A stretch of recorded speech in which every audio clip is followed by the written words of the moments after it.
If you work in business-to-business sales or need to influence people, then you've probably been exposed to sales models, and every company thinks they have the best, most unique one. If you've never done sales before, it can be a little intimidating. Even if you're successful, it's amazing how quickly we develop habits that automate our behaviours.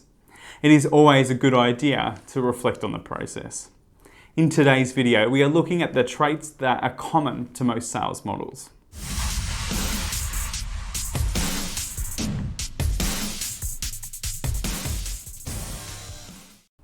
Ahoy! Bryce here from Brighter Training, and welcome to our Skills Maintenance series, where we revisit some common business tools and allow you to self-reflect to help your personal development.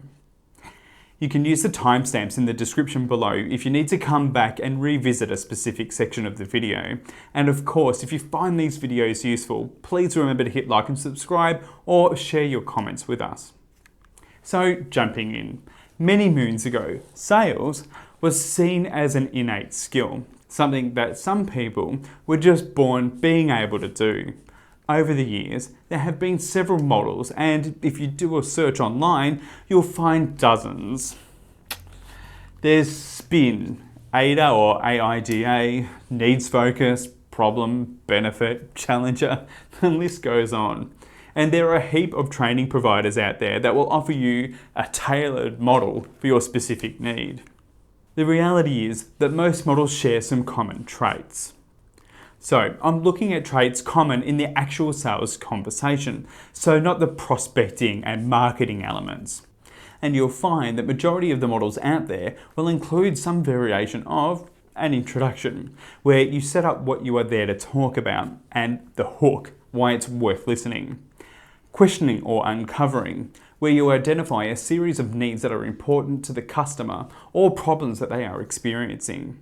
Delivery of solutions, where you provide the product and evidence that meets the need or solves the problem. And close, a call to action or a request to sign along the dotted line.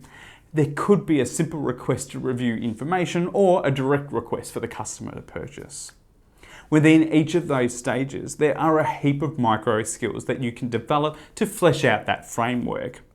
There are dozens of different types of questions you can ask and many different ways you can ask for the business, as an example. Some older models used to emphasize interaction and kinesthetics. For example, get the customer the whole of the item, try it on or test drive it, since it apparently strengthens their commitment or makes them feel more obligated to commit if you've gone to an effort.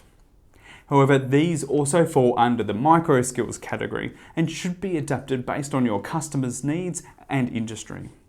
Ultimately, the general framework is the same. A framework, however, is great to have for two reasons. Firstly, it helps you to keep the conversation relevant and controlled. And secondly, if your sales aren't as high as you'd like, you have a defined sections of the process that you can analyze and refine.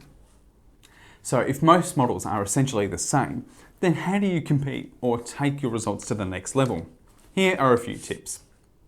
Firstly, look at aligning your needs with the customer and aim for a win-win outcome. Very few people in sales are completely altruistic. I'm not saying that you don't believe in the value of your product or service.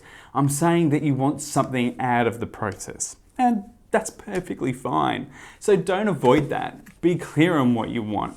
Be upfront about it and work with the customer to see if there is an overlap between your needs and theirs. At number 2, consider the value that you can bring the customer beyond the point of sale. Roles such as key account management are a good example of this, where not every conversation is about a point-in-time sale. The sales come by becoming a genuine partner with the customer, and the salesperson will attempt to truly understand the customer's business and challenges to offer more holistic support. But remember, value is different to relationship. A relationship isn't useful if it doesn't lead to a win-win result. Following on from that point, consider the education that you can offer as an expert in your field. Everybody is just a click or swipe away from unlimited information online, so we rely less on salespeople for our decisions.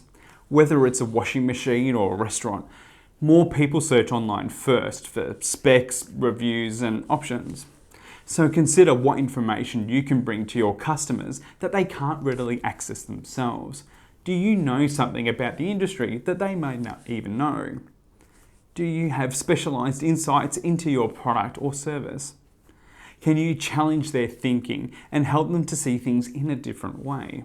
Understand your customers' needs and add the value that helps them understand their market or options. Whether it's shoes, white goods, food or services, customers often make decisions without being fully informed or considering different perspectives. Helping them understand that can change their behaviour and help them too.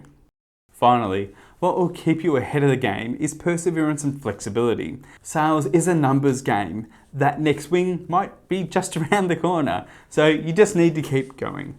And keep modifying your approach. Practice regularly and stay knowledgeable about your product and industry. Learn new micro skills and find the needs that each customer has and meet those needs.